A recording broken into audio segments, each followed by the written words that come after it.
Good morning. We're at a critical point in this country. When this pandemic first began, opportunities were missed to work together to limit the spread of the virus. As a result, we were left with creating a patchwork of responses across the United States. We learned about ways that we could prevent the spread of this virus, such as wearing masks, and St. Louis County took the steps to protect the health and welfare of our residents. Across the country, though, others questioned the value of public health orders and questioned the value of us being able to clearly outline what needed to happen to protect our residents. In fact, we often heard, if folks don't want to wear a mask, that's okay. Let's not make everyone do it. And that's been the refrain from some politicians for several months now. That approach has been a failure. As we look across the country, we see the COVID-19 infections growing at exponential rates. And here in St. Louis County, we've started to see infections tick up some as well. Our hospitals are filling up, and families are mourning the loss of their loved ones. The COVID-19 pandemic has already cost the lives of 870 St. Louis County residents. 30,000 residents have been infected, and many more have had to go through isolation and quarantine for prolonged periods of time. Infections span the county. No zip code has been unaffected. Our African American, Hispanic, and historically underserved residents have really been impacted disproportionately. And with growing numbers across the state and across the country, St. Louis County cannot give up in its fight against COVID-19. But giving up is exactly what Bills 222 and 223 are asking St. Louis County to do. Put simply, the legal effect of these bills is to end key public health protections to limit the spread of COVID-19 in our community. And these protections have put St. Louis County in a much better place than the rest of the country. Despite the grave results of 222 and 223, the council majority that passed the bill never stopped to ask exactly what the public health orders that would do that they were trying to terminate. But it's vitally important to understand exactly what these bills are trying to do. The council's vote tries to put an end to 5 public health orders. By the actions of the county council, these are the things that the Department of Public Health would no longer be able to do. They would no longer have the ability to define when a positive case or a suspected positive case should be quarantined or should be isolated, or others who are exposed should be quarantined. They would end the ability of the Department of Public Health to require masks. They would end the ability to set capacity limits at 50% or limit gatherings, which are currently limited to 50. They would limit the Department of Public Health's ability to require nursing homes to report positive cases or deaths in nursing homes. And they would end the ability or the requirement that all positive tests, negative tests, and deaths are immediately reported to the Department of Public Health. These are common sense, elementary public health rules. They set the basis for isolation and quarantine. They ensure that we can provide the public with the most accurate, up-to-date information to help people understand the data behind how we are making our decisions.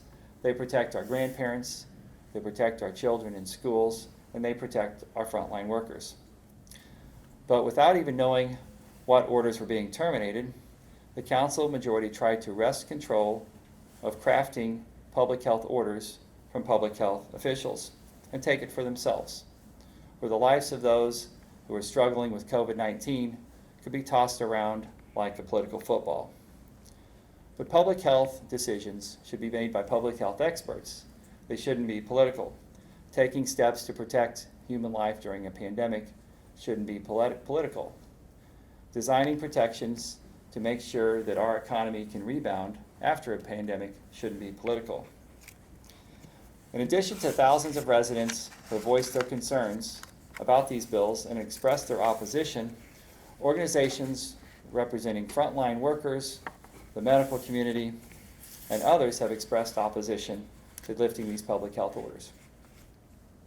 This includes Local 655, the United Food and Commercial Workers, who work in our grocery stores, the Missouri chapter of the National Education Association, representing our teachers, the Missouri State Medical Association, representing Missouri doctors, the AARP of Missouri, the Metropolitan Congregations United for St. Louis, the Missionary Baptist State Convention of Missouri, the St. Louis County NAACP, and the St. Louis County Labor Council. Thank you to all of these organizations and others for stepping up to express their concerns for Bills 222 and 223 to end the Public Health Department's ability to issue public health orders. Representatives of some of these organizations are here today to tell you and share with you some of their concerns. Would you like to come forward?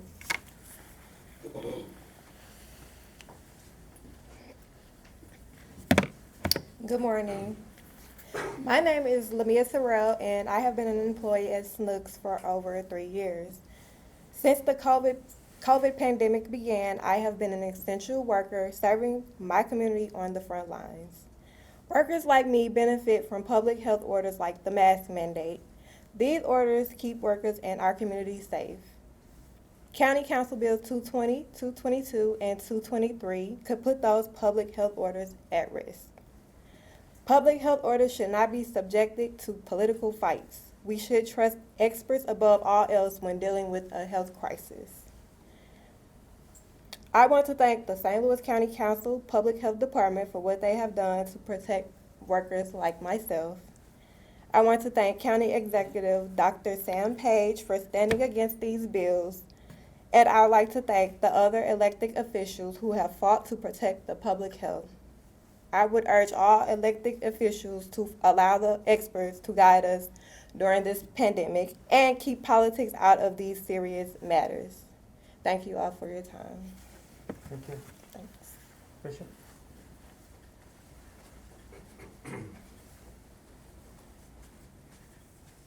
God bless you. This is Bishop Elijah Hankerson, President of the St. Louis Metropolitan Clergy Coalition.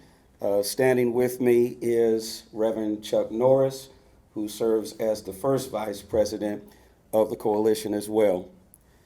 I tender greetings to each and every one of you on behalf of the St. Louis Metropolitan Clergy Coalition, which is the oldest and largest minority clergy association in the city of St. Louis. This year we celebrate 33 years of service, and we represent over 150 congregations.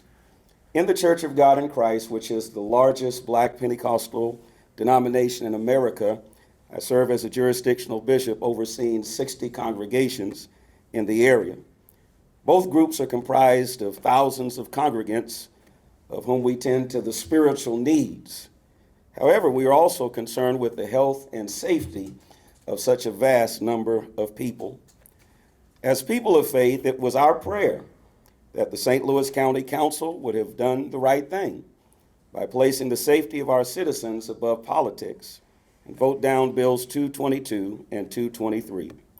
Since that was not the case, here we are today to stand in unity with our St. Louis County Executive, Dr. Sam Page, commending him for today vetoing the decision of the council.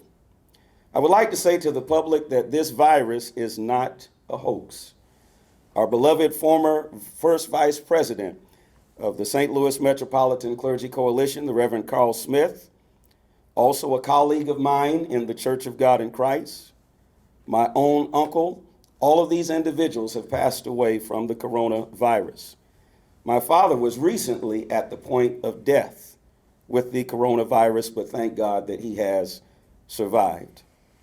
Numbers are rising, but the St. Louis County has fared better than other areas of the state of Missouri in managing this pandemic. The mask mandates and other public health orders have helped.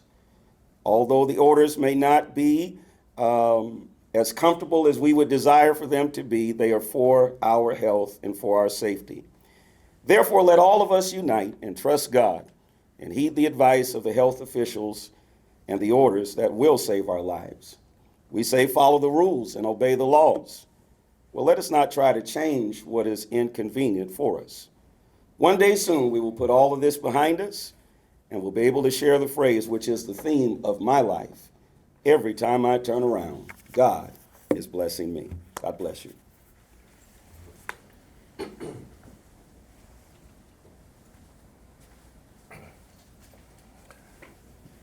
Good morning. My name is John Bowman, President of St. Louis County NAACP. It is always very challenging to come and speak behind a minister. But that being said, it is very important that we recognize this is not the time to take steps backwards. Mid-Missouri, the numbers are spiking. We are finding that COVID-19 is not going away if we do not follow the guidelines of public health officials. In order to mitigate the transmission of COVID-19, I want to say thank you to County Executive Sam Page for his leadership, and I would hope the rest of the council members would follow these leads from professional healthcare officials that say we cannot take these aggressive steps backwards. St. Louis County NAACP has been around since 1909. We fight on every issue: healthcare, economics. We will not go by voodoo logic when we're putting people's lives at risk. So once again, thank you, St. Louis County Executive Sam Page. Please do not politicize this issue. It is costing Missourians their lives.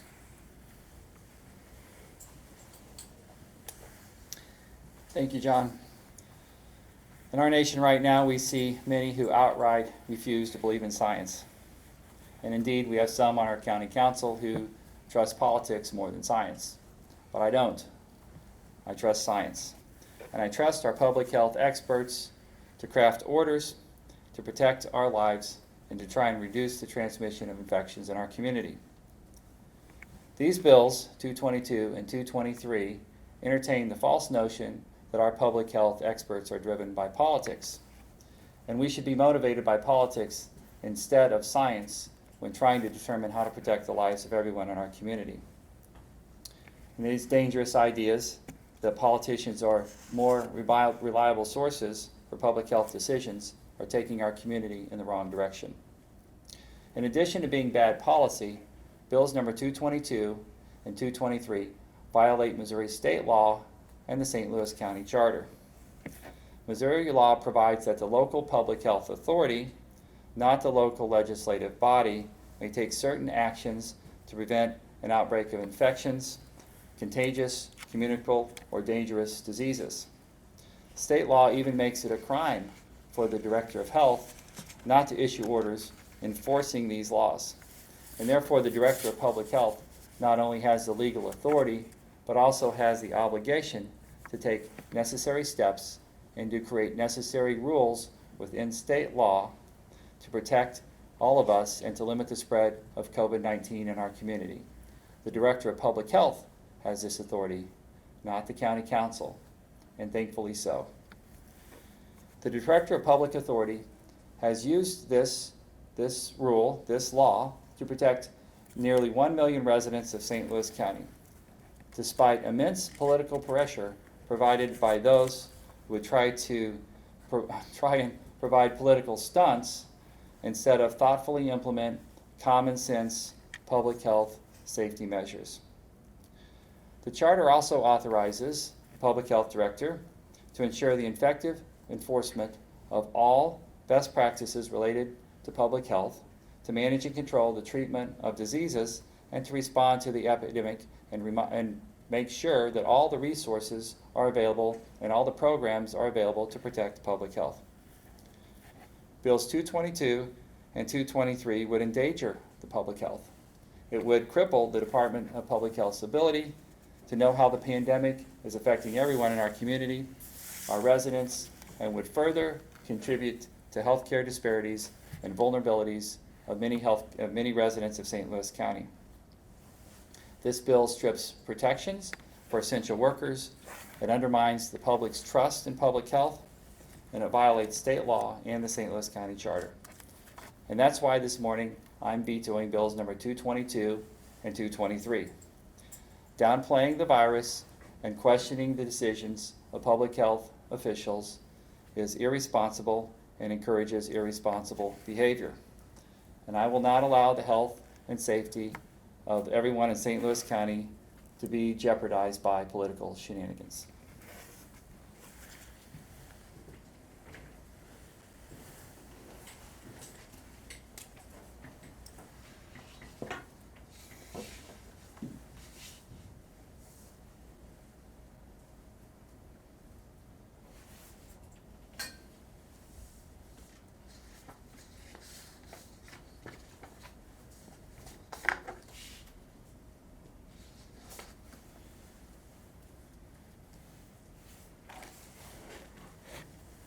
Okay, I'm glad to answer any questions. You talked a lot about ending the public health orders. Some of the people that are in favor of this bill have said it's about oversight. It's not about ending anything, whether that be the mask mandate or otherwise. So is your belief that if this were to become in effect, that those certain county council members would move to remove those health orders that are already put in place? Well, I would encourage you to read the legislative language and not spend too much time focusing on what people say they mean for the bills to do. And I can tell you what the bills do.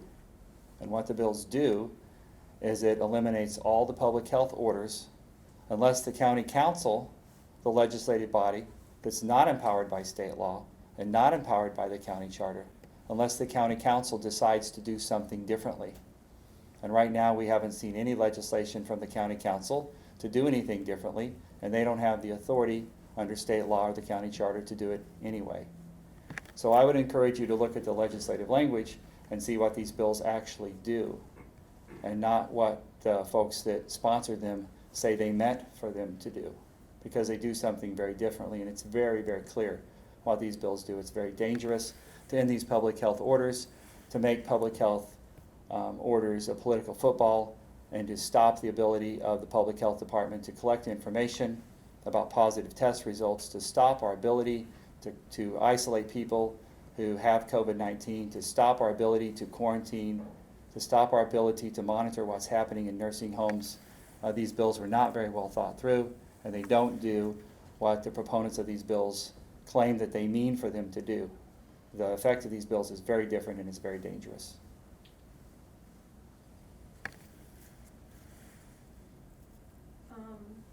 On another questions? topic, we've seen a lot of restrictions going back in place over in the Metro East. I know Right. we talked about at the beginning, our hospitalization numbers are going up, cases are going up.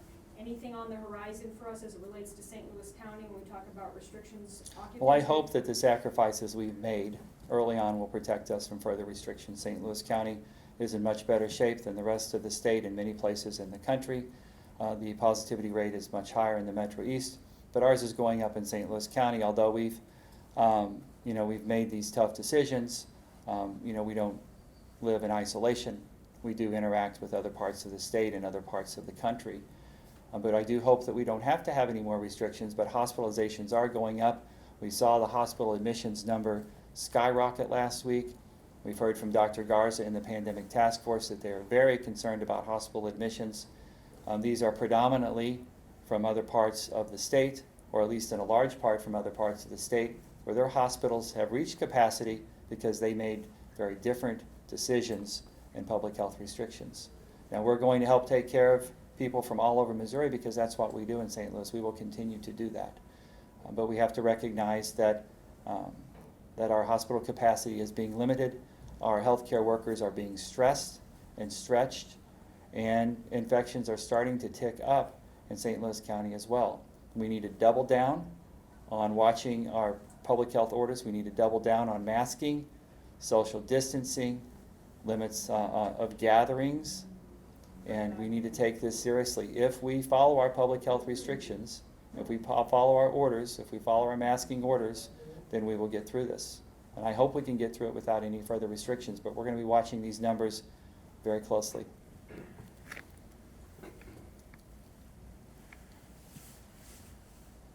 Any other questions? Do you have anything, Doug?